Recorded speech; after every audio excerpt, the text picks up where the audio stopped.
জীবনে একবারই একজনকে বলেছিলাম, তোমার পায়ে পড়ি আমাকে ছেড়ে যেও না। সে শোনেনি।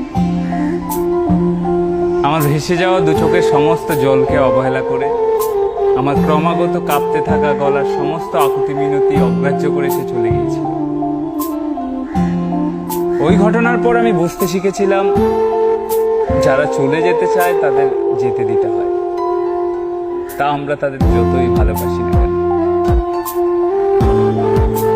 মনে ক্ষোভ পুষে রাখতে নেই, তার দিকে দোষারোপের আঙুল তুলতে নেই, তার সাথে কাটানো মুহূর্তগুলোকে দোষারোপ করতে নেই, কোনো আফসোস রাখতে নেই।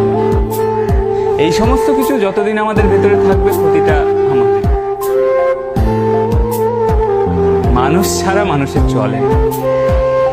তাই এই একটা জীবন যখন মানুষের জঙ্গলে থাকতেই হবে, একটা জিনিস নিজের মনকে খুব ভালো মতো বুঝিয়ে নিতে হবে। দরজা বন্ধ করে যে ব্যক্তি নিজের ইচ্ছায় পাশে এসে বসে আছে, তার সম্পূর্ণ অধিকার আছে দরজা খুলে নিজের ইচ্ছায় বাইরে বেরিয়ে যাওয়ার।